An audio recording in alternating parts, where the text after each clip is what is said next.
Still under oath. Have a seat, please. Thank you. I'm limited at one issue. I'm sorry? You're limited to the debris cleanup. Thank you.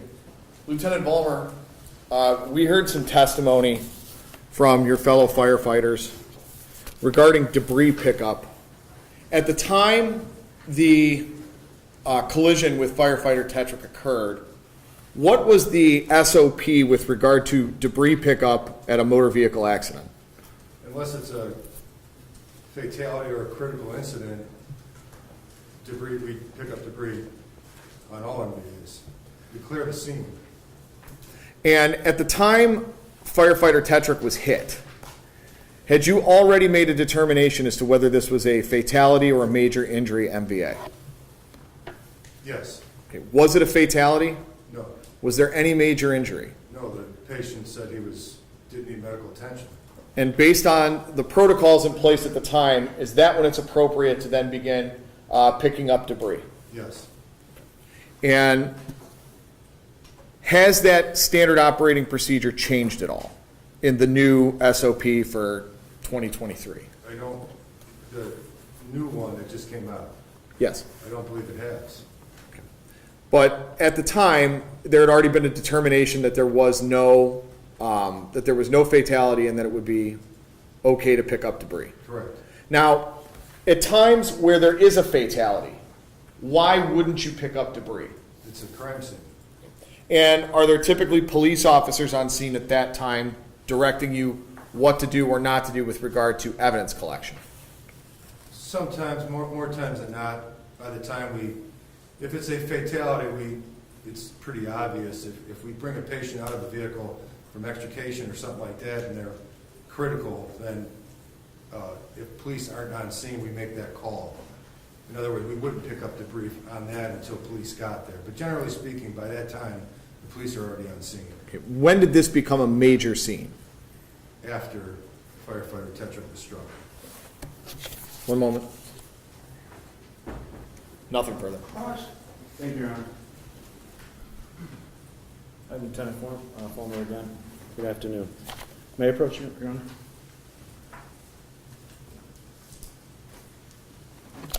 Lieutenant, I'm handing you again what's been previously marked as defense exhibit A. Get your readers. Get them.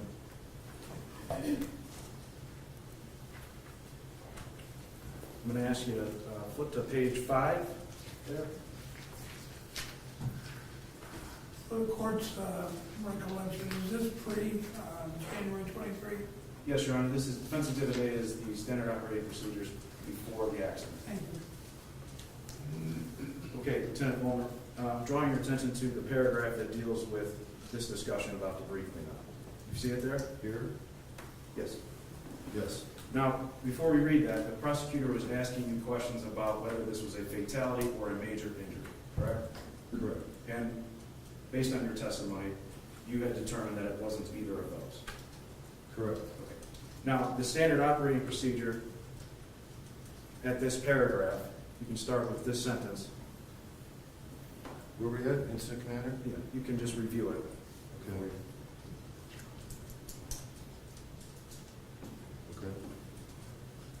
Did you review that entire sentence? Yes. All right. The sentence reads, the incident commander shall not remove vehicles from the roadway or disturb any evidence in instances of fatality, criminal activity, or major injury. Correct? Correct. You are aware that that a firearm was found on that street, correct? Not at that time. Okay. You're aware that somebody was indicted for that accident, correct? No. So at the time that people were removing debris, you hadn't determined whether this was a criminal activity? No. Okay. Nothing further, Your Honor. Any follow-up? Yeah. Had there been reason to leave the scene as is, would you, based on your experience in 30 years and the hundreds of MVAs you've responded to, would the Cleveland police officers or Bracknell police officers on scene directed you not to touch anything? On the incident, can you rephrase that? Sure. Sorry, it was not a great question. Based on your experience, if a determination had been made that there was a criminal activity involved in this particular case, would the police officers who were on scene directed you not to begin debris collection? Yes. Thank you, nothing further. It's been done. All right, the state of Ohio will call Patrolman Timothy Garris. Consider the fence, I believe.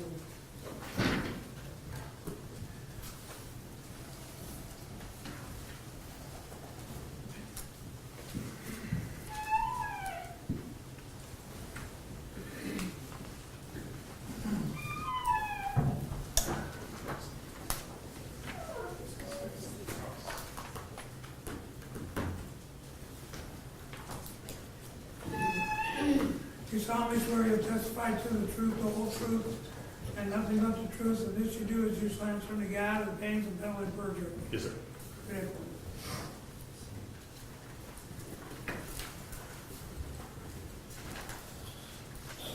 All right. Good afternoon, Officer Garris. If you could make sure you speak slowly and clearly for the court reporter, can you please state and spell your name? Timothy Garris, Timothygarris. And are you employed? Yes, sir. By whom? Bracknell Police Department. And in what capacity are you employed? I am a patrolman there. How long have you been a patrolman with Bracknell? 7 years. And, Your Honor, I believe we have a stipulation to his qualifications as a police officer. As part of your general duties as a Bracknell police officer, do you assist in the investigation of criminal activity? Yes, sir. Did you have the opportunity to become involved in an investigation regarding a motor vehicle hit and run in November 19th of 2022? Yes, sir. Can you please tell the judge your involvement? I was going to be coming into night shift that day, and I received a phone call from the officer on shift stating that a Cleveland firefighter was struck on I-90 and that I needed to come in for manpower and further investigation. And through that radio or that communication, were you given any details about the incident on I-90 in order to prepare you to come into work that day? The only information that I was given was that a firefighter was struck. Okay. So did you appear first at the department or did you go straight to the scene? I'm a K-9 officer, so I have a patrol vehicle at home, so I was dressed and went straight to the scene. Okay. So what did you encounter when you arrived? When I arrived on scene, I came in contact with Patrolman Nagy and Patrolman Howard, who stated that earlier in the night there was an accident in Cleveland, and they were assisting them with shutting down the highway, and during that process a firefighter was struck and the vehicle took off. Okay. Were you given or did you learn through the investigation any details about the vehicle of interest? Yes. What did you learn? That there was a semi-truck driver that had a dash cam and captured the whole incident. Did you review that dash cam? Yes, sir. Okay. What did you observe? I observed a white vehicle go through the accident zone and striking the firefighter. So what did you do as you became involved in the scene? In the beginning stages, I was just on scene, protecting the evidence that was out there, making sure that the highway continued to stay shut down. And then further within the night, I was tasked of collecting evidence. And were you able then to get, based on your discussions with the other officers on scene in that video, a good description of the vehicle? Yes, sir. And what did you do with that information? We got in contact with the 5th District and Cleveland districts as a general and put out a bolo for a white Chevy Malibu. And how were you able to determine that it was a Chevy Malibu? Just with talking to other officers on scene that are involved in accident reconstruction, they were able to look at the brake lights, I believe, and put a model and close year to that vehicle. So after you put out that bolo, what did you do next? I collected evidence with our Edge team and the AIU team and went back to our station to start logging evidence. Okay, what is the AIU team? That is the accident investigation unit. And what is EDGE? Edge is, it's a multiple districts that are also involved in accident investigations. Now, you collected evidence at the scene? Yes, sir. And what's your process for collecting evidence? Pictures are taken on scene and then placed into evidence bags and then taken back to our station. More pictures logged into an evidence book and then placed into a locker. Okay. And you did that yourself in this particular case? Yes, sir. And I'm going to show you, first of all, I'm going to ask you, may I approach, Your Honor? Right. Can you put on his pair of gloves, please? Yes, sir. Put on a pair of gloves.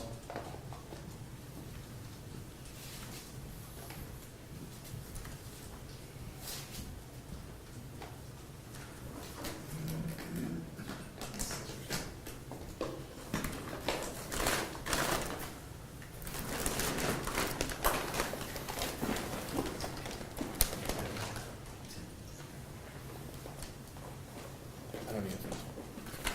May I approach? Officer Garris, I'm going to show you what we marked for identification purposes as State's Exhibit 10. But before we get into this, how does Bratnall log its evidence in? Within the evidence bag, there is agency, case number, the offense, suspect, victim, date and time it was recovered, who it was recovered by, and then a short description and the location of where it was found. And you collected this evidence yourself? Yes, sir. Okay. And is that given a specific item number when you go to Bratnall? Yes, sir. Okay. How do you determine that? Normally, it just goes one through as much evidence as there. Whatever you decide to log it in as? Yes. Okay. And I'm not going to ask you to open this one, but I'm going to show you what's marked for identification purposes as State's Exhibit 10. Do you recognize what this is? Yes, sir. Okay, what are we looking at? This is going to be the clothing that was worn by the firefighter. Okay, so for firefighter Tetrick? Yes, sir. Okay, now is this just a bag of clothing, or is this clothing individually bagged within? I believe it is individually bagged within because it was recovered from the ME's office. Okay, medical examiner? Yes, sir. All right. And can you just read us the description of what you're logging in? 9 individually sealed brown paper bags containing miscellaneous clothing. And is there an item number? Yes, sir. What item? 1. Thank you.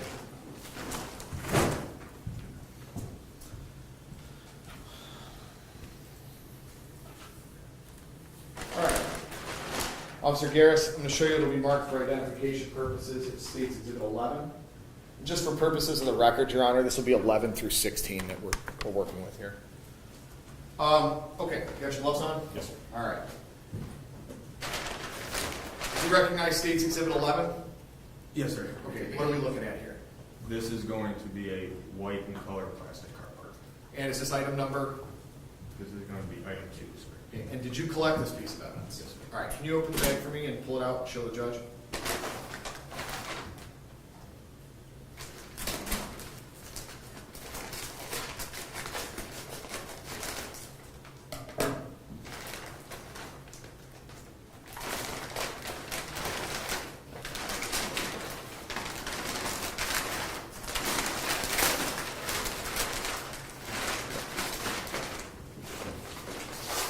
And there's an evidence tag on there as well? Yes, sir. Okay, and do you log that on scene?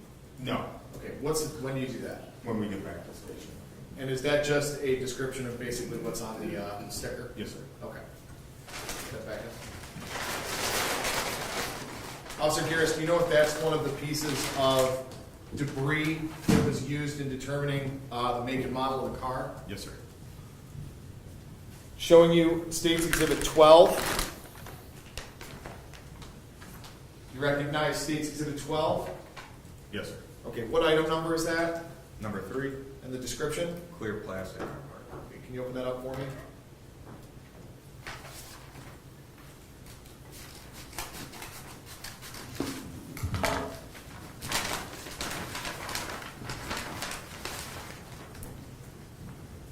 Thank you. And again, was this one of the items that was used in order to determine the make and model of the car? Yes, sir.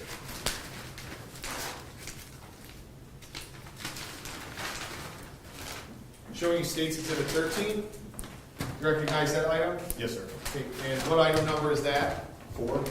And what's the description, please? This is another white and color plastic car part. Okay, can you open that for me and show the judge?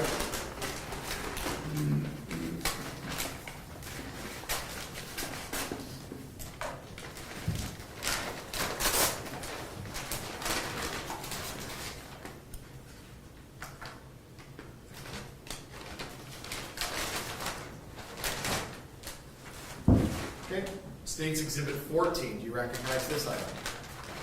Yes, sir. Okay, and what item number is that? This is gonna be number 5, And the description? the white and color plastic car part. Can you open it up for me?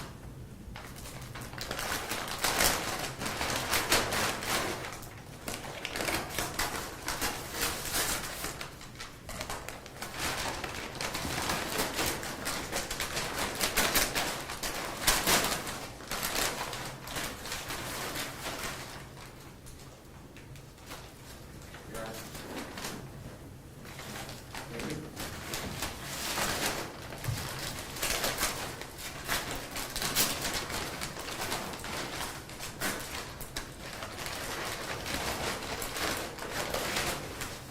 Thank you.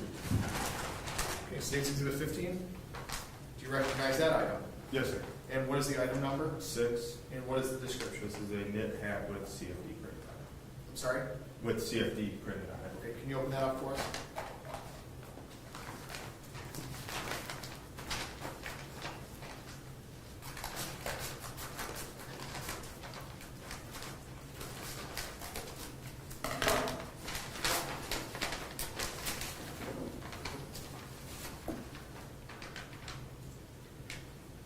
That was the hat that was from firefighter Tetrick, Yes, sir.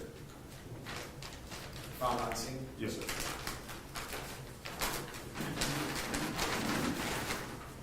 And finally, State's Exhibit 16. Do you recognize that item? Yes, sir. What is that item number? Number 7, And the description? black and color left shoe. Okay, and that was also located on scene? Yes, sir. Can you open that up for us?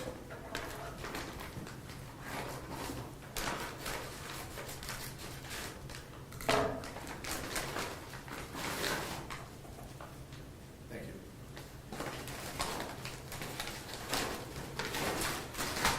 All right. So, Officer Garris, after you went back to the department and began logging evidence, and what you do next with regard to this investigation? As I was logging in evidence, I received information from Cleveland Dispatch that the 5th District located a car matching that description. Were you given a location of that vehicle? Yes, sir. 156 in Ridge Path.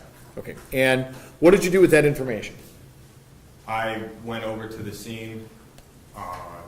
When I got there, Cleveland Vice was out there, Cleveland 5th District was out there, and they had the suspect in custody. So, when you arrived on scene, did you observe the vehicle? Yes, sir. What'd you observe? I observed heavy passenger damage to the front, And specifically where? to the front right bumper. Now, had you had the opportunity at this point to process and handle all the piece of car parts that you located on I-90? No, sir. No, you had yet to collect those? Oh, yes, those were collected. Okay.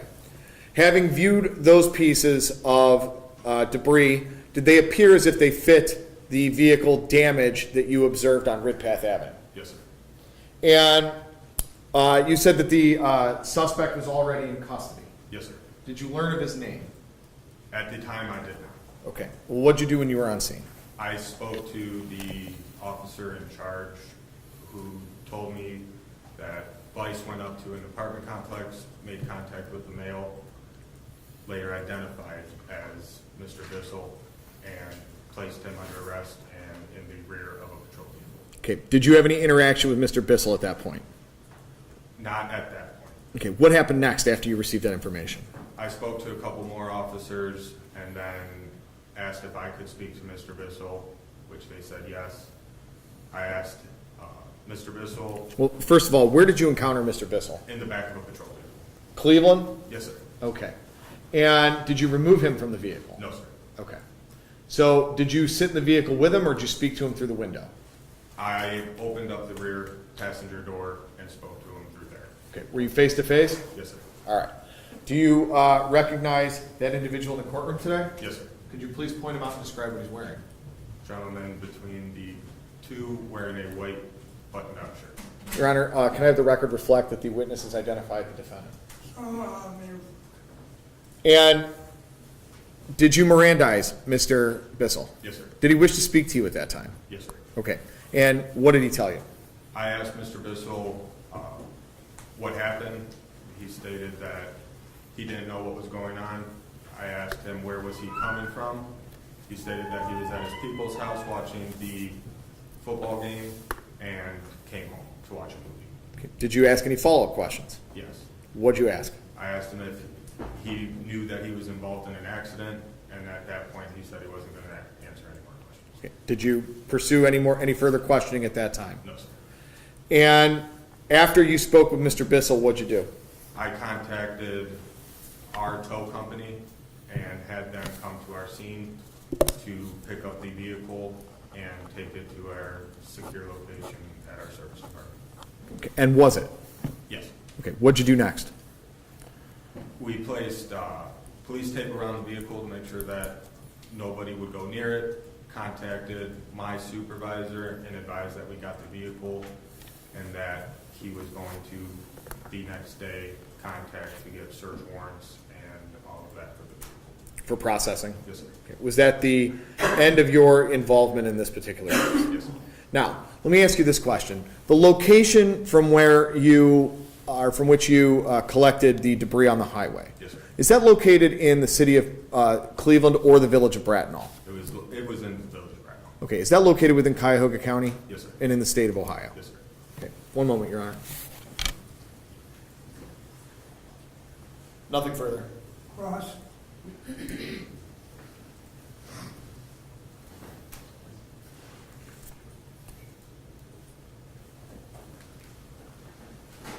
Good afternoon, Officer Garris. Sir. How are you this afternoon? Good. My name is Daryl, and I just have a couple of questions related to your involvement in this investigation, all right? Yes, sir. Now, just so I'm clear, you were not on duty at the time that these incidents occurred, correct? Correct. And you got called in early. You know what time you were called in? No, I do not recall. Who called you in? The officer in charge for that shift, And who was that? Patrolman Nagy. Okay. And was Nagy on scene at the accident? Yes, sir. So when you went to the scene, was it your first duty to confer with Officer Nagy? Yes. And did you confer with also, Officer Howard? Yes. Did you confer with anyone from the Cleveland Police Department? No, Any reason why you didn't confer with Cleveland Police Department? because the incident happened in the village of Bracknell. Are you aware of any discussion about who was going to handle this investigation? No, sir. Was it already clear that Bradnall was going to handle the accident involving Officer Tetrick? No, sir. No, sir. It was not? I was just there for manpower to begin with, and then as the process went, we took over the scene. Did your agency also investigate the rollover accident? No, sir. Was that Cleveland Police? Yes, sir. All right. Just 1 second. Nothing further, sir. Nothing based on that, Your Honor. Give me a step down, thank you.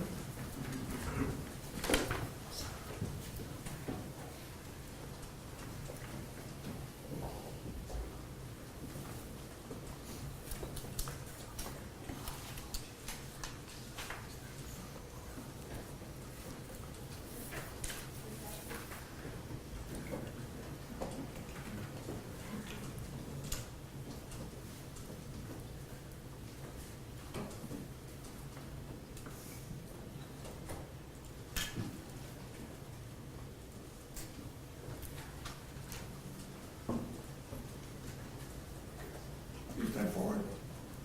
Raise your right hand. You solemnly swear you'll testify to the truth, the whole truth, and nothing but the truth. This you do is you so answer to God with pains and penalty of perjury. I do. Captain, please be seated. No, up here. Oh, sorry.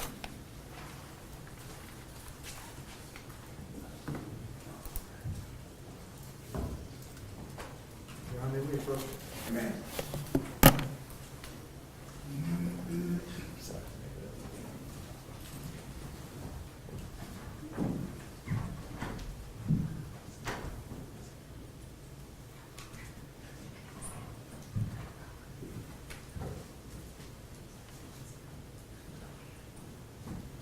Detective, I'm just gonna make sure you don't have anything up here with you, so if I can take that from you.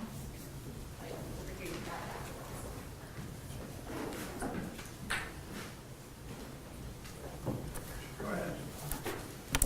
Good afternoon. Detective, can you state and spell your name for the record? Yes, Detective James Howard, Jameshoward,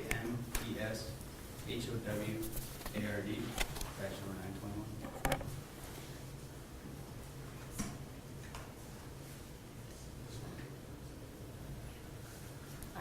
Detective, are you currently employed? Correct. And where is that? Cleveland Police, And how long have you been employed with Cleveland Police? just over 5 years. So, back in November of 2022, were you employed by Cleveland Police? I was. And any specific division? Third District Violent Crimes. All right. Third district what? Violent Crimes? All right, I'm going to direct your attention, Your Honor, I think we have a stipulation to his qualifications. I'm going to direct your attention to November 19th of 2022. Do you remember receiving a call that day to a scene? I remember receiving notification that there was someone hit on the highway. Okay, and where did you receive that information from? I did not recall. I know that it did go over dispatch. Okay, and what did you do once you received that information? Initially, we were attempting to get descriptions on the suspect vehicle, so that way we can start checking our real-time crime cameras and license plate reader cameras. And were you able to get a description of the suspect vehicle? I was.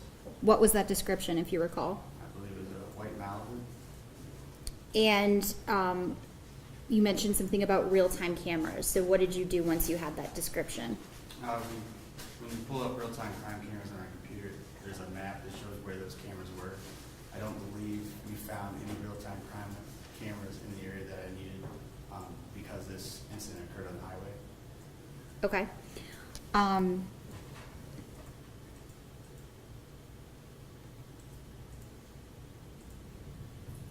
Did you receive anything beyond just a verbal description of the suspect vehicle? We did end up receiving still shots from, there was a dash cam from a semi, and then there was actually photographs that I received of broken parts from a vehicle. Okay, and once you received those still shots, what did you do? We began checking license plate reader cameras for similar vehicles in that area. We were unable to locate a vehicle at that time. Okay, and at some point, were you able to gain some more specific information? I was. They determined that the vehicle was a white Chevy Malibu, and they had an approximate year on it. There was a detective from homicide that got a list of vehicles from Oleg that matched that, and then he ran those vehicles through the license plate readers to see which of the list of vehicles that he got matched, or were in the Cleveland area, I should say. Okay, so you said the officer ran it through Oleg. Do you know what Oleg stands for? Yes, the Ohio Law Enforcement Gateway. Okay, and in doing that, you were able to get a list of potential. I was not. Detective Hudson from homicide did. Okay, and so what did you do after Detective Hudson was able to compile that list? He sent out, I believe it was around 15 vehicles that matched the description that were in the city of Cleveland. So we just started checking addresses, looking for vehicles in Plainview that might have the same matching damage as the pieces left on scene. Okay, and were you successful with any of those searches? We were not initially. The 5th District did locate a vehicle, and then we responded to that location. I'm sorry, you said they responded or you responded? 5th District Respond. responded first, yes. Okay, did you also respond to that They location? did. They notified us. They located a white Chevy Malibu with the front end damage described over the radio, so we responded to that location. Okay, do you remember where that location was? It was Ridpath. I don't remember the cross street. Do you remember what city? It's City of Cleveland. Okay, and what did you do once you arrived to that scene? I received photographs from Detective Pelosi of the pieces left from the scene, and I actually responded to Grattanall and took pictures myself. So when I responded to the scene, I compared those pictures to the damage on that vehicle, and the brakes were consistent with the pieces that were left on the scene. Okay, and when you say pieces left on the scene, do you remember what specifically they were? Yeah, it was a piece of the front bumper. Okay, and you said you were able to tell that they were consistent. How could you tell that they were consistent? The jagged edge pattern that we had in our photograph matched the exact jagged edge that was left on the vehicle. Okay.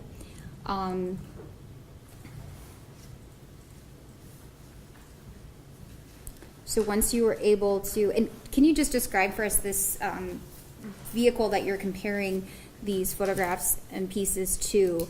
You know, you said it was located on Ridge Path. What sort of Rid path? What sort of was this a parking lot, residence? What sort of location was this? It was parked on the side of the street, but there was no driveway, it wasn't a parking lot, it was in the street, parked on the side of the road. Okay, was it occupied? Not when I responded. Okay. So after you were able to respond and do these comparisons, what did you do next? We notified our boss and we received more units to assist. They secured that vehicle and we learned that I believe the registered owner of that vehicle lived at an address on Rid Path, the apartment that was directly across from the car park. Okay, and do you remember the name of the registered owner? Leander Bissell, I believe it was registered to. And what did you do next? Once my boss arrived, we had enough units. We actually approached that apartment building. I believe a detective from the vice unit spoke with the neighbor, and we knocked on the door of Mr. Bissell's apartment. And did anybody answer the door? Mr. Bissell. Did you personally have interactions with Mr. Bissell that evening? I was one of three that detained him, yes. Okay.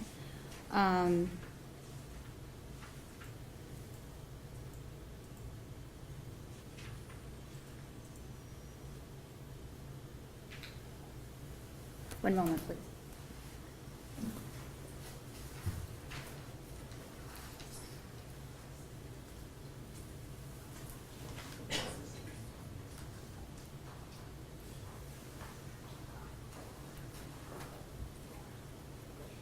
Detective, were you involved in transporting Mr. Bissell? I was not. Okay. And did you ever make entry into that apartment? I did. And what did you do when you did that? One of the, I believe the 5th District units received consent to get Mr. Bissell's keys and his phone. One of our vice unit detectives went to locate that phone and a set of keys off the table, and at that time observed narcotics. So we actually backed out at that point And for what purpose? to secure a search warrant.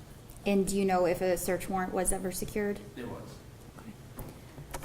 No further questions at this time. Thank you. Ross, Your Honor, we don't have any questions for this witness. Thank you. let me step down, thank you. Next witness. The state calls Detective Sean Pelosi.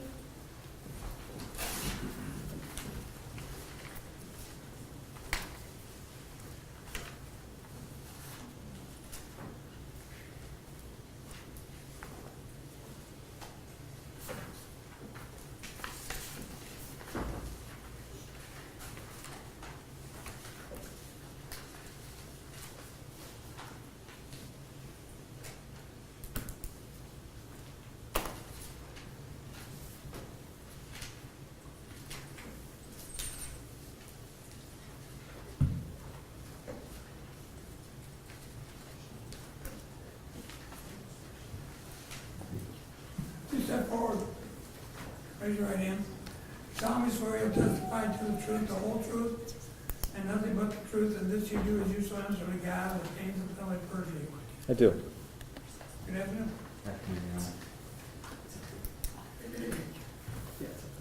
You may go ahead. Good afternoon, Detective.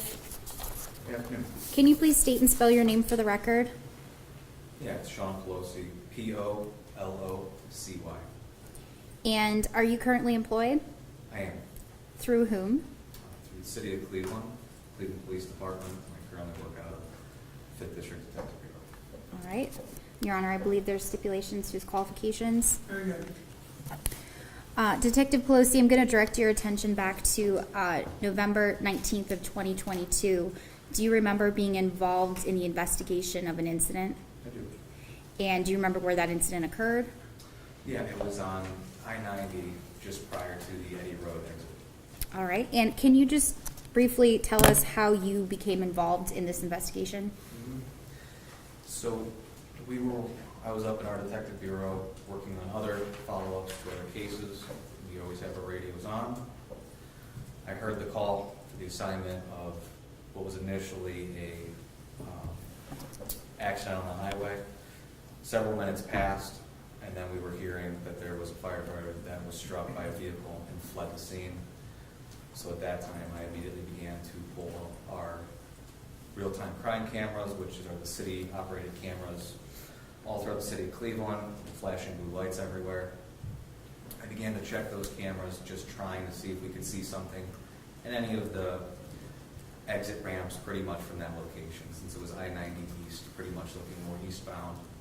And also, we had Detective Little that I was working with as well. He actually got in his own car and began to tour all those areas, all the local off-ramps, trying to see if maybe the vehicle was ditched somewhere, and also any of the local areas where we look for stolen vehicles, where we usually ditch them. Okay, so at this time when you're reviewing the real-time crime cameras, what specifically are you looking for, if anything? So at that time, we had a little bit of a description of a white sedan. So I immediately was trying to look for any white sedan getting off at any of the off-ramps in those local areas that was going to most likely have some sort of frontal damage to the vehicle. And were you able to locate anything that way? On the initial look, no, I had negative results for that. Okay, so then what did you do next?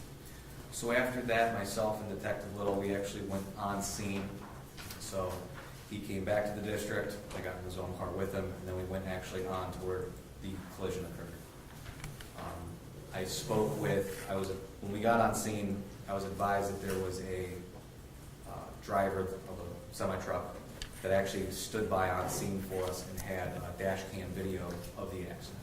And were you able to review that video? I was. And were you able to get any information from it that was helpful to you? Yeah, we were able to get that sent over to us, and I was able to upload it onto our site to make sure that essentially that everyone had access to it to review it. And it was showing a white Chevy Malibu driving at a high rate of speed, striking the fireman. You don't see the brake lights at all. And immediately after the collision, you can actually see that the front passenger light appears to lose its ability to function, but you don't actually see it come off. You do see debris, but the headlight still appears to be secured to the vehicle, and then it continues eastbound at a high rate of speed. Okay, so what did you do with that information you were able to get from the dash cam video? So with the dash cam video, also, while on scene, we were looking at the debris as well on the highway. We were noticing some of the pieces of plastic had some hard, unique shaped edges to them, almost looked like a broken puzzle piece. So Detective Little took photos of those as well. So as I uploaded the videos, he was able to get the photos of the actual debris out so we could try to better tour for the vehicle.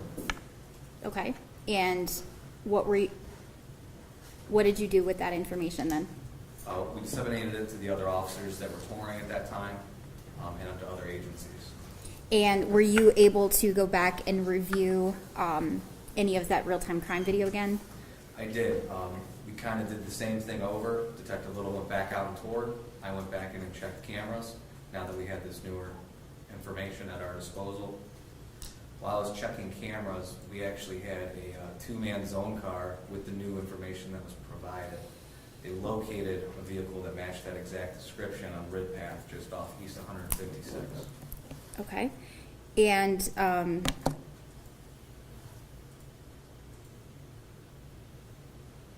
I just want to pause for a moment as far as there's a couple of different videos we're talking about here, right? So there's initially the dash cam video from the truck driver you mentioned.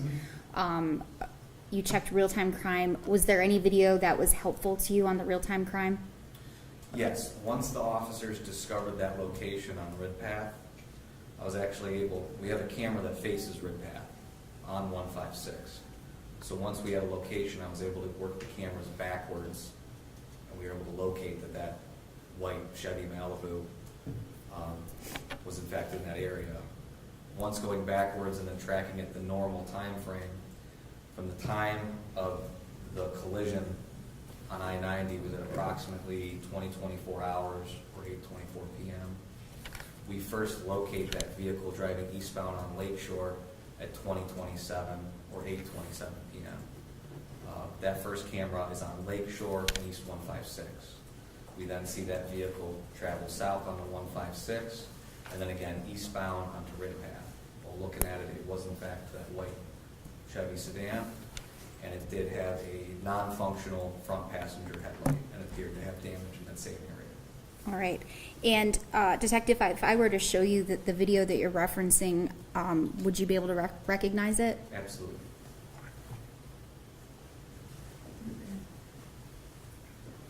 It's 4. All right. Showing you what's been marked as State's Exhibit 4. Do you recognize this, Detective? Correct. This is one of our cameras. All right. I'm going to go ahead and play it from the beginning. That was the vehicle just coming on scene. That's it turning to go southbound on the East 156. And then you'll see it here turn to go eastbound onto Ridpath. All right. I'm going to stop you. With the court's permission, and make the detective step down. You may. Just to make it a little bit easier so you can point to what you're Yeah, describing. fine. Okay, so I'm going to start it over. And if you can just show us what you just testified to as it's happening on screen. So this is Lakeshore. That was the white sedan in question traveling eastbound on Lakeshore. It then makes its turn traveling southbound. So that's him. Travels southbound. And then you'll see him make his turn to again travel eastbound onto Ridpath, which is where we locate the vehicle. Okay, and I believe you already testified to this, but do you know what time this is occurring? We first capture him on scene over here at 20:27, which is 8:27 p.m. Okay, thank you. You can-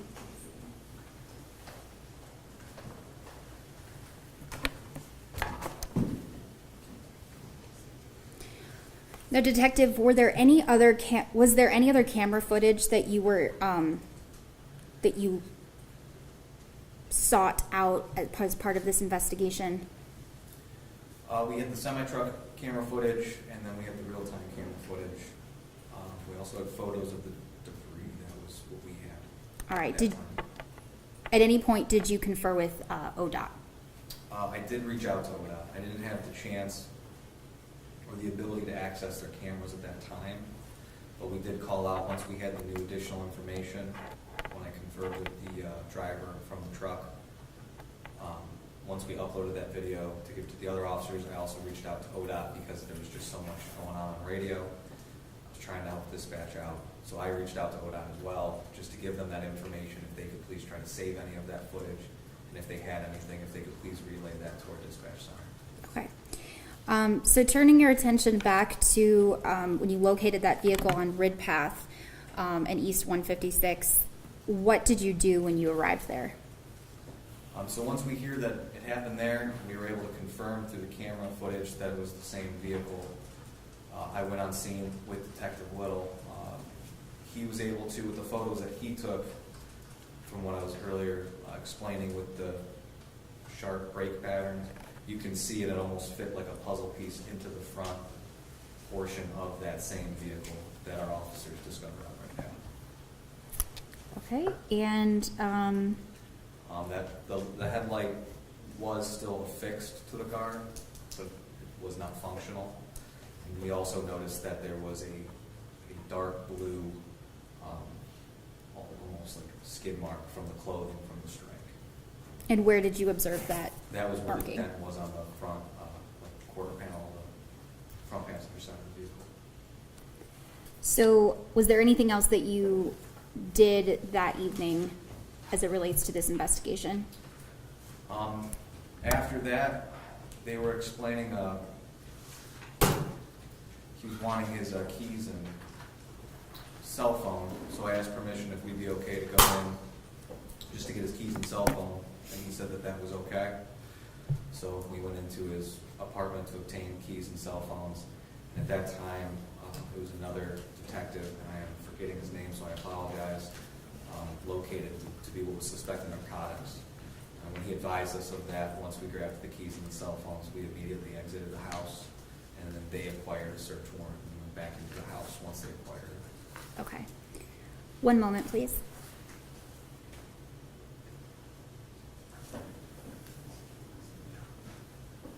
All right, no further questions at this time, Detective. Thank you. Give you any cross?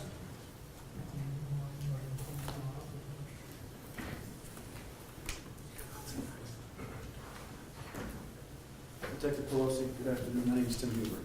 I represent Leander Bissell. You drafted a report reflecting some of the events of that night, right? Correct. And just to be clear, you arrived after Mr. Tetrick was hit, right? Correct.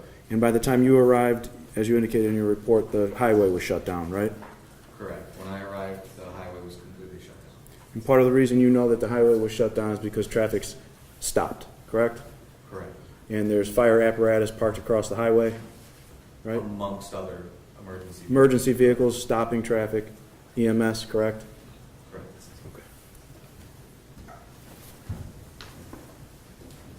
Nothing further. Thank you.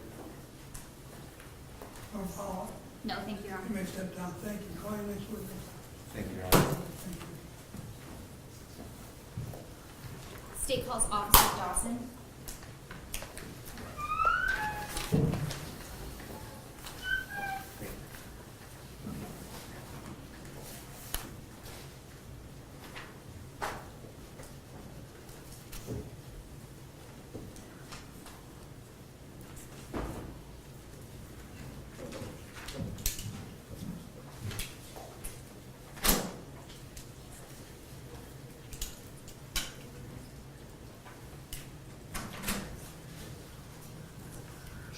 Raise your right hand.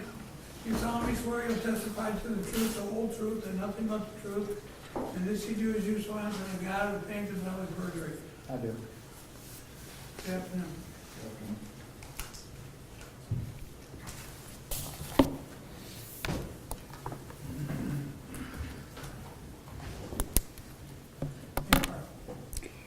Good afternoon, officer. Can you please state and spell your name for the record? Yes, Nathan Dawson, Nathan Dawson. And are you currently employed? Yes, Where? Cleveland Police, 5th District, All right. And in what capacity are you employed with the 5th District? patrol officer, All right. How long have you been a patrol officer? 4.5 years. All right. Your Honor, I think there's a stipulation to his experience. Very good. Officer Dawson, I'm going to direct your attention back to the night of November 19th of 2022. Do you remember being involved in an investigation following an incident on I-90? Yes, Okay. Can you tell us how you came to be involved in that investigation? yes, I was working night shift, started at 2,200 hours.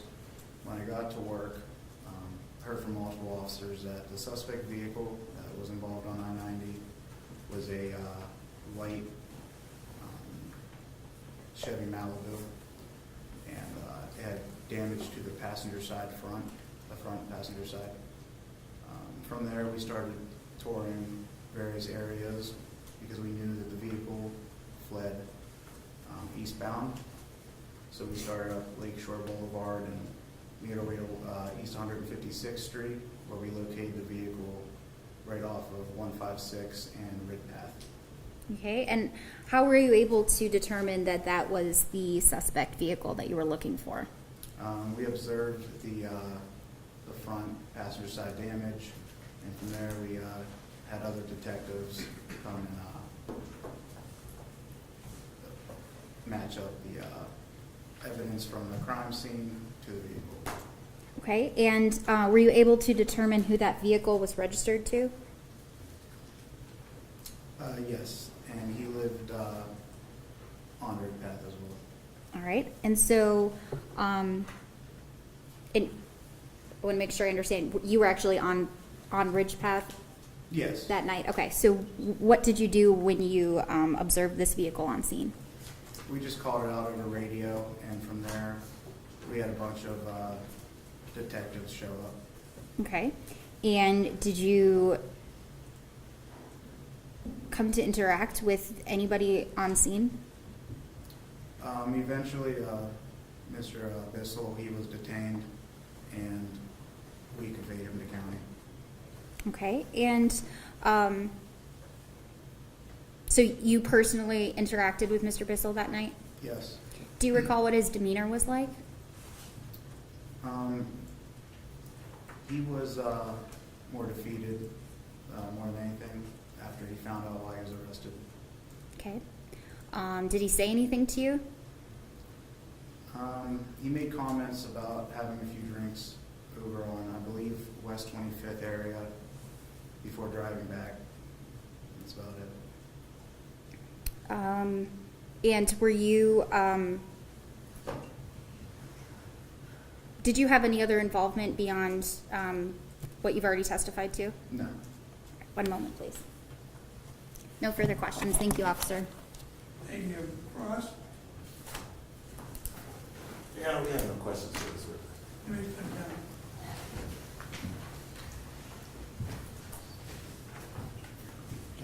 Your Honor, the state of Ohio will call Sergeant Chris Ferkel.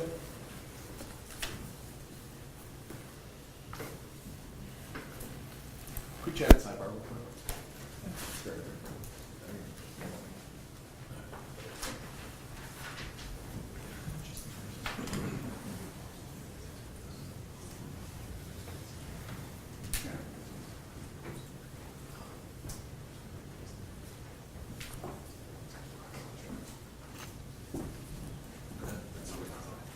Okay, that's fine.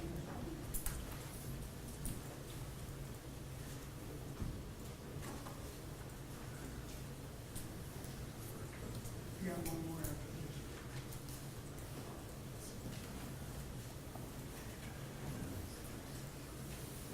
Please step forward.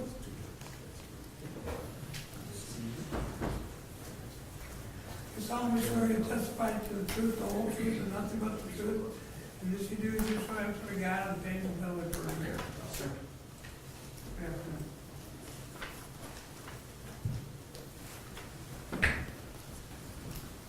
Good afternoon, Sergeant. Just remember to speak slowly and clearly. Can you please state and spell your name for the court reporter?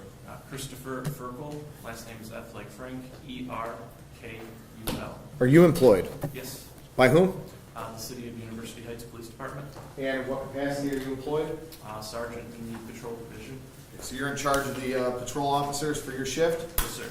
All right. Do we have a stipulation to his qualifications as a police officer? Yes. Sergeant Ferkel, as a member of the, you said University Heights Police, correct? Yes, sir. Are you involved with any multi-jurisdictional task forces? Yes, a multi-jurisdictional team called the EDGE Accident Investigation Unit. Is EDGE an acronym? Yes, Eastern Department Group Enforcement. And who does that encompass? University Heights, Cleveland Heights, Shaker Heights, South Euclid, Brattonall, and Beechwood. Okay, what do you guys do? We respond to any motor vehicle fatalities, serious crimes, and our purpose is to document the crime scene using various methods, 3D scanners, drones, things like that. Okay.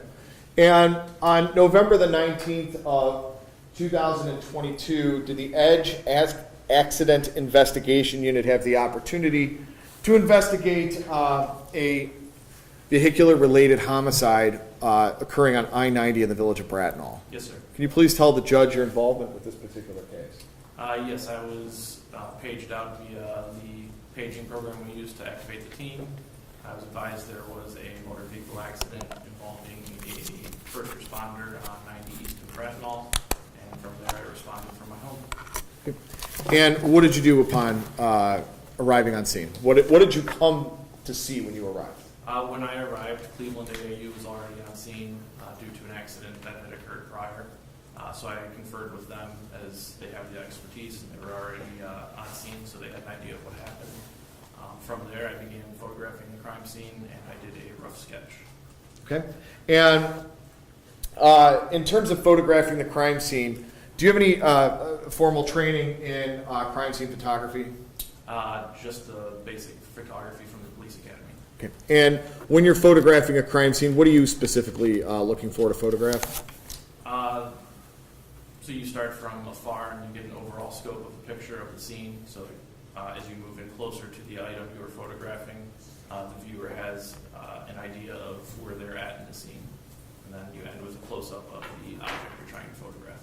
Okay. So you tend to make a lot of photographs. Yes. Fair to say? Yes. Okay. Did you photograph the scene in this particular case? Yes, I did. Okay. May I approach, Your Honor? You can report a sidebar. Okay.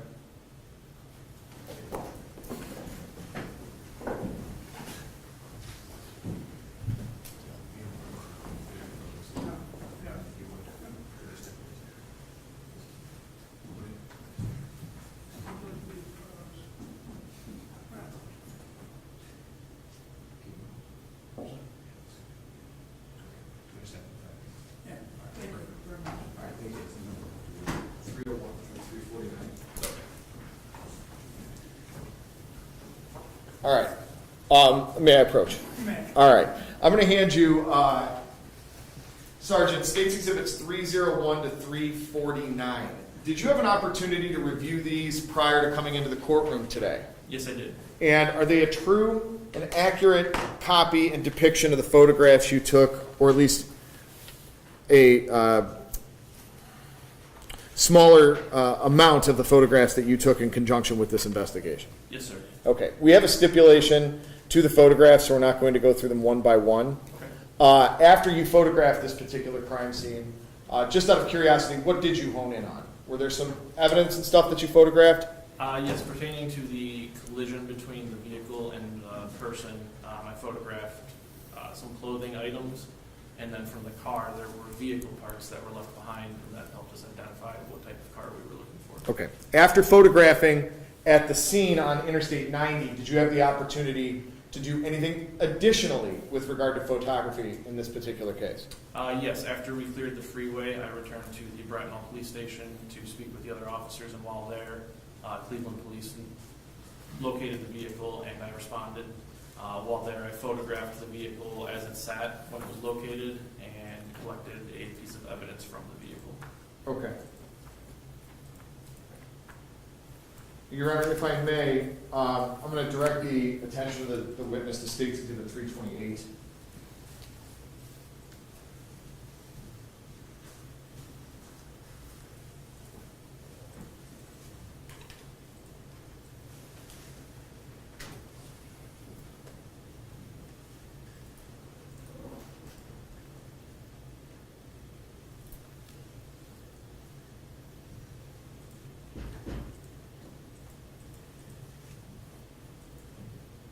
Okay, States Exhibit 328.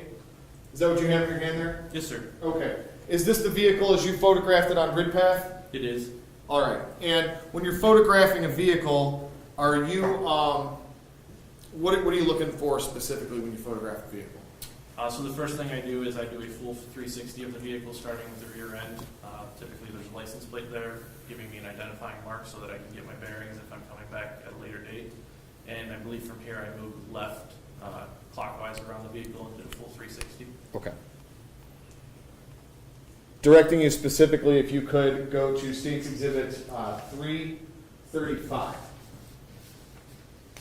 Yes, sir. And are what we're looking at in the larger 335 what you have in front of you? Yes. Okay, what are we specifically looking at here? This is the portion of the vehicle that struck Mr. Tetrick. Okay, and did you observe any markings in addition to the damage on the front end of the vehicle here? I'm sorry, can you clarify? Markings related to damage or something else? Yes, markings related to damage. On the hood, there was a substance on the hood, and then I found a fiber wedged between some metal pieces in the headlight assembly. Okay, what did you do with that stuff? That was collected and turned over to Patrolman Garris with Brettenall. States 36, 336. Is this a closer view? Yes.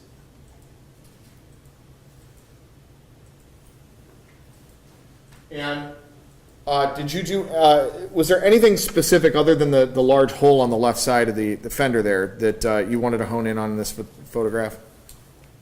So there is in the lower portion, there's the blue that I believe was paint transfer, or not paint transfer, but fabric transfer, and then you can't see the fiber I collected from here, but it is just past that orange reflector. Did you document that specifically? I don't believe I referred to an orange reflector because it wasn't lit up at the time. And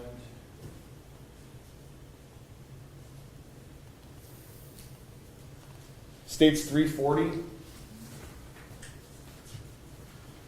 In States Exhibit 340, approximately where were you able to collect that fiber sample from? The illuminated portion, about 3 inches above that orange reflector, and then just to the left of that illuminated portion, you'll see a small screw on a white piece of metal. It was wedged between the piece of metal and that screw. Yep. Right, and this is States Exhibit 341. And are you able to see in this photograph where you were, what you're referring to? Not very well. It was so microscopic, it did not appear very well in the photo. Okay. Whereabouts on this screw, do you recall? Right around the 1 to 2 o'clock portion. Okay, so approximately up here, Yes. and that would it be in the screw, or the nut and the washer, or the washer? Between the washer and the frame. Okay. In States 343, were you trying to, or 342, were you trying to hone in on it again? I was. It was just very, very difficult to capture it in the photograph. Okay. One moment, Your Honor.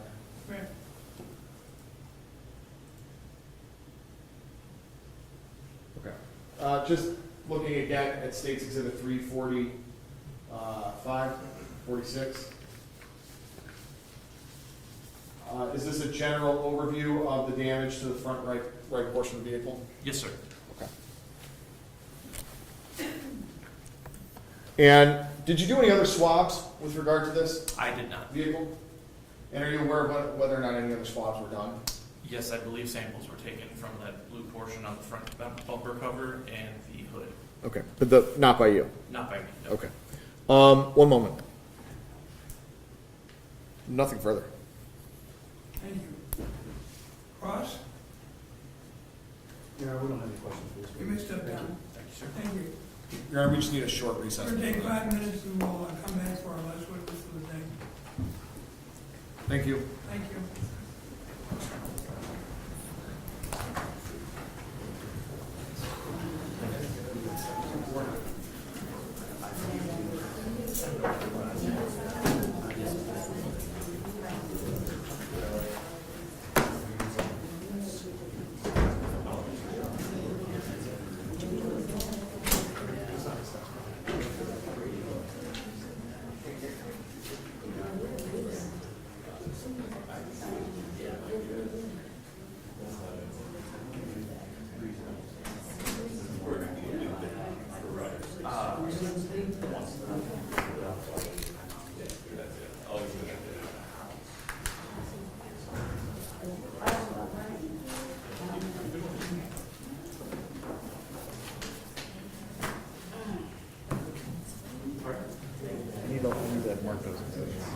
Can you do me a favor? Can you go over there and you pull out, just bring all that shit back over there. Here, put it in the box. Oh, yeah. Yeah. Close those up, please.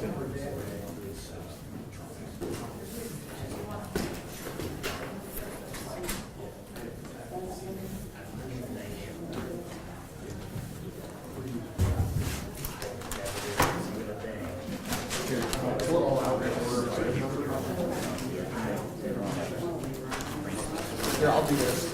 And you put that shit on my. Yeah.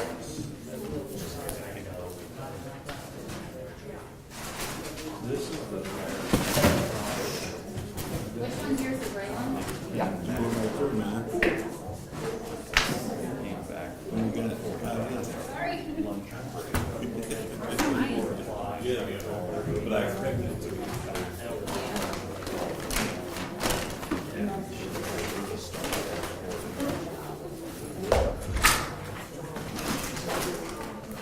And she's like,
Whatever it was, point A.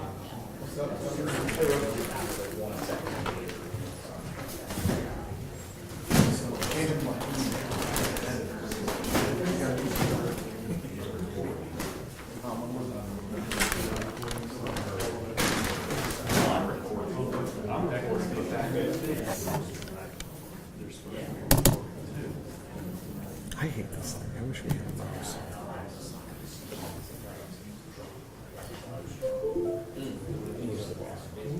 Make sure those two guys are working.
Because how do I right click with this thing?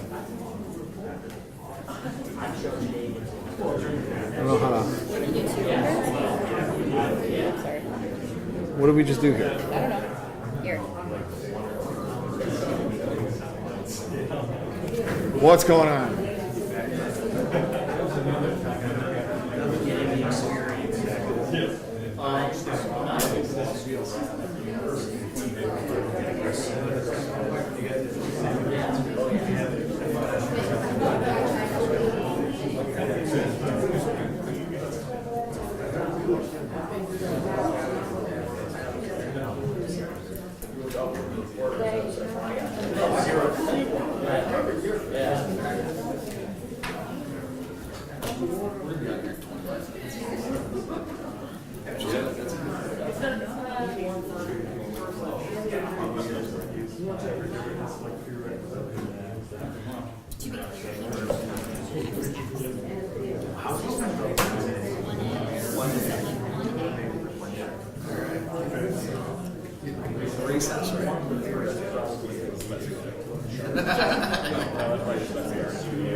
Just wait for the deputy, here he comes.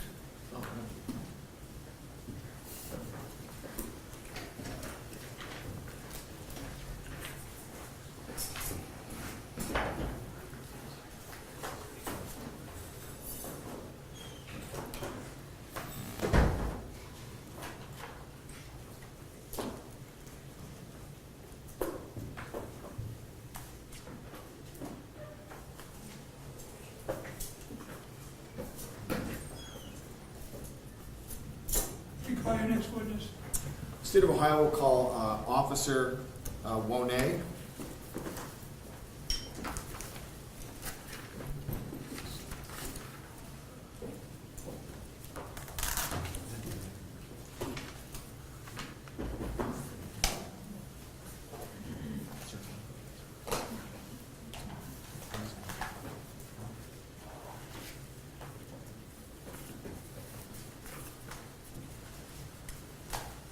Come forward. Raise your right hand, please. You solemnly swear you'll testify to the truth, the whole truth, and nothing but the truth, and this you do as you swear unto God, or pains and penalty of perjury? I do. After me.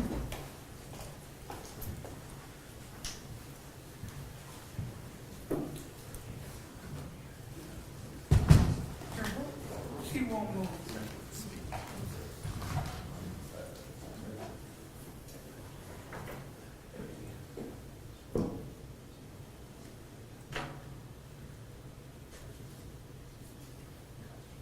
Thank you. Inquire. Officer 1A, can you please state and spell your name for the court reporter, please? My name is Matthew Ian 1A, and the last name is W-O-I-S-N-E-T. Okay, Officer 1A, can you just make sure you keep your voice up and speak nice and slow, okay? Yes. Are you employed? Yes. By whom? Bracknell, please. How long have you been with the Bracknell Police Department? Year and a half, about, approximately. Prior to Bracknell, were you a police officer anywhere else? Yes. Where? Men around the lake in Willoughby. Daryl, you guys have stipulation? Okay, we have a stipulation to his qualifications. Officer Winay, did you have the opportunity to become involved in the investigation of a motor vehicle-related homicide on Interstate 90 on November the 19th, 2022? Yes. All right. Can you please state for the judge your involvement in this case? So on November 22nd, I was involved in obtaining the video footage of what appears to be the defendant leaving his apartment, getting into a car, I believe it was a white Chevy Malibu, driving away. There was no damage. It didn't appear like there was any damage on the vehicle. He comes back later and it appears that there is damage, and then he eventually gets out of his car and walks into his apartment. All right. That was very succinct. Let's take a bit of a step back. Okay. There's no way to testify. Did you have anything to do with the investigation the night of the collision? Not the night of the collision. Okay. So your first involvement was on the 22nd? I believe so, yes. Okay. And when you say you obtained video, were you directed to be part of this investigation? How did you become involved? I believe my Sergeant O'Hare, asked me to drive around the area to see if I could locate any cameras, which I did. I located a camera, I don't remember the address, but it was on the south side of Ridpath, and the defendant's apartment complex is on the north side of Ridpath, near East 152nd Street. Okay. So at that time, did you go to said location to obtain that video? Yes. Did you review the video before collecting it? Yes. Okay. And what were you looking for specifically? A time frame or what? So I looked the particular, so what I noticed as I was looking at the video footage was that the timestamp was completely wrong. I ended up doing the math and ended up being like an hour and 6 minutes off. I just was looking for the suspect's vehicle leave and it to return. That's what I was looking for. Now, you had a finite time that the defendant was arrested, correct? Yes. Is that how you were able to establish the real time? Yes, I actually looked for the Cleveland police car to arrive in front of the suspect's vehicle.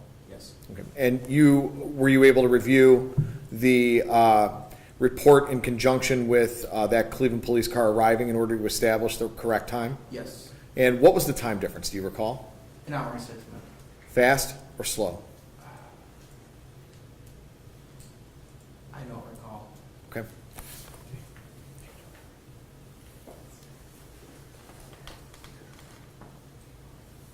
Okay. So, once you did establish that you were able to see that Cleveland police car arrive, how did you determine when the individual or the suspect left in the vehicle? Can you rephrase it? Sure, that was not phrased well. How did you come to learn about the time the suspect vehicle left that location before arriving for the night? Did you work backwards? I did work backwards. Okay. Yes. And were you able to obtain video of the suspect and the suspect vehicle leaving for the night? Yes, Okay, did you collect that video? yes, Did you have an opportunity to view that video? yes, Okay, if I showed it to you, would you recognize it? yes. I'm going to show you what we marked for identification purposes, State's Exhibit 3.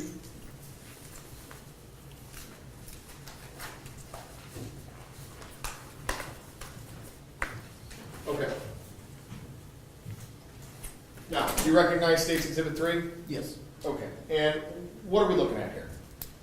The white Chevy Malibu is the suspect's vehicle. Okay. And where is the suspect's apartment building in relation to this video? It's on the north side of the street. It's like the reddish, brownish door. Okay, would that be this one with the trapezoidal Yes. awning over it? Yep, Okay. yes. And what's the timestamp on this video? That says it is 4:24 p.m. And it's an hour and 6 minutes incorrect one way or the other? Yes, And you don't recall which way? I don't know. Okay.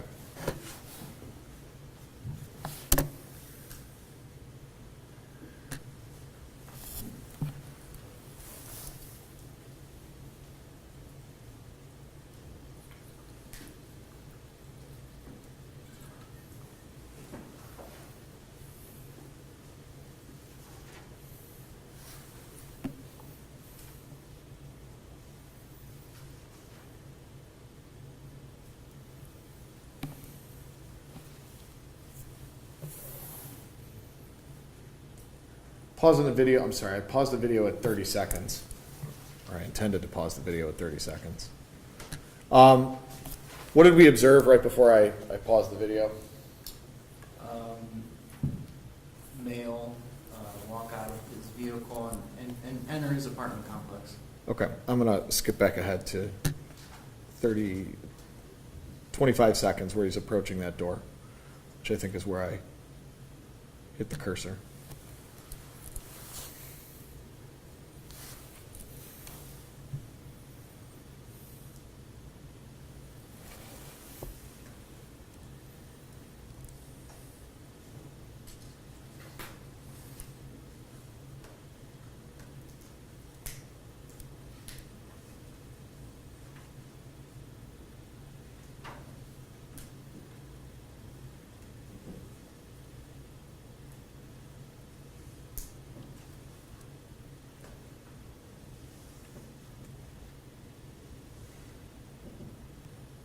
Pausing at 1 minute and 4 seconds.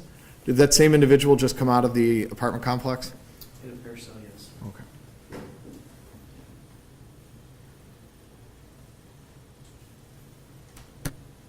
Pausing at 1:10, are you able to describe what he's wearing? He's wearing a black jacket with white writing on it, and he's wearing a black baseball cap with white writing on it. And it looked like a darkish color pants, possibly like a light black or maybe a dark gray pants.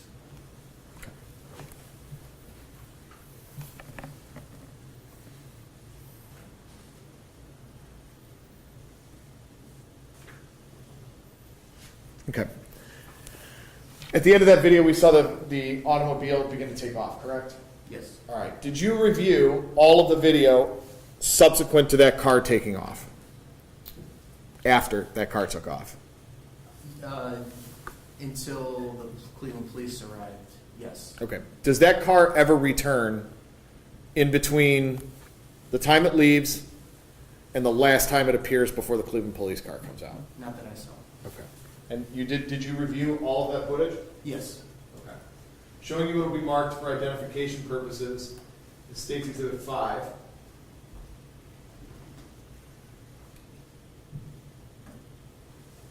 I'm going to pause this right at the beginning. Do you recognize this?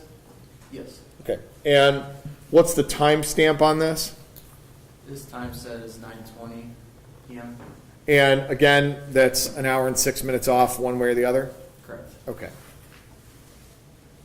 What do we have here at the beginning of this footage? It appears to be the same exact vehicle that we just saw footage of leaving, parked in the same spot.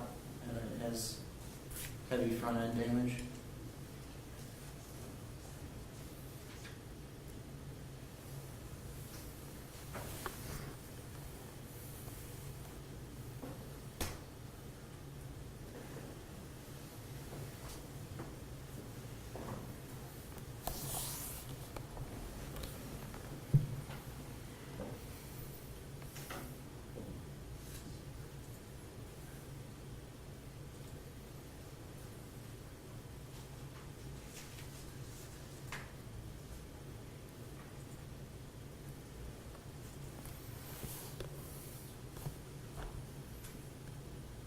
Pausing at 44 seconds. What are we observing right now?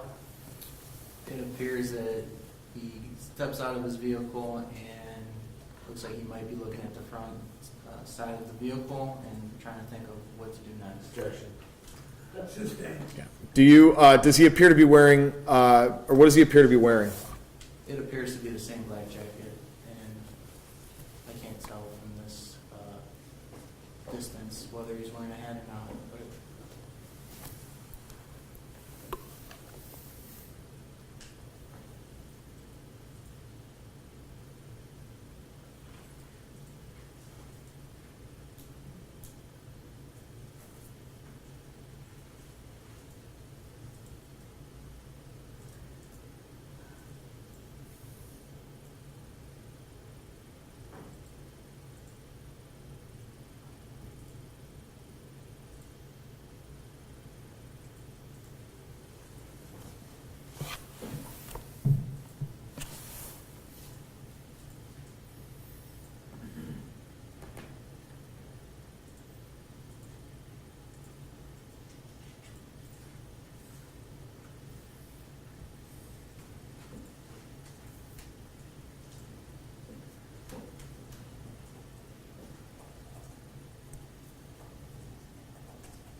Okay.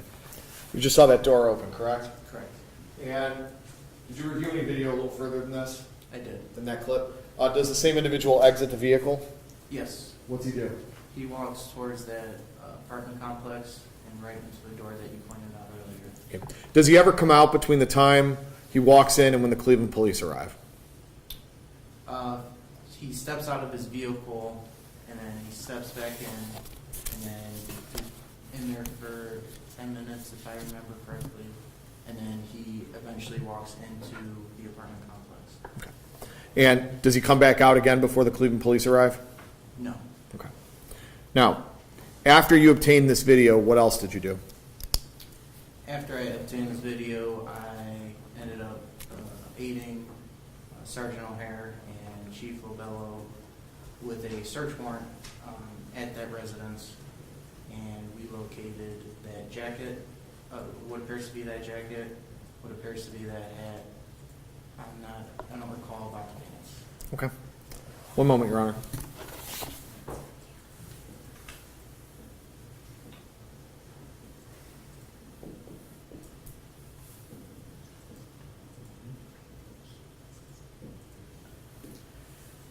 In reviewing this last video, do you recall if the brake lights appear to work when he pulls in?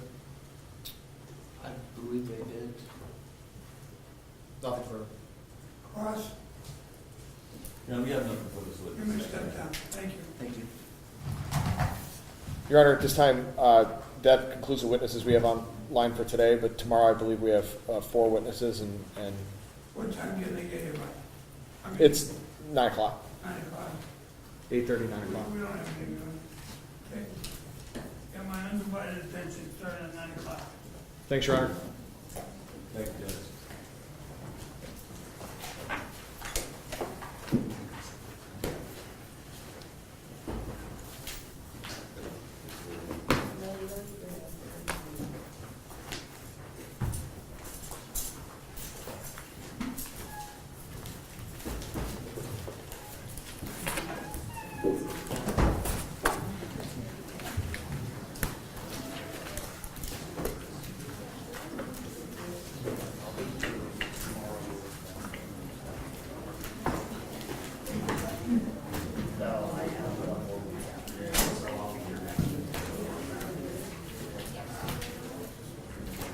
We'll make your 4 o'clock dinner.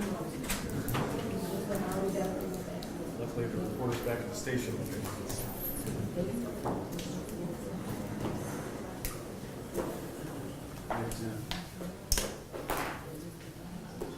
What do you got, channel 19?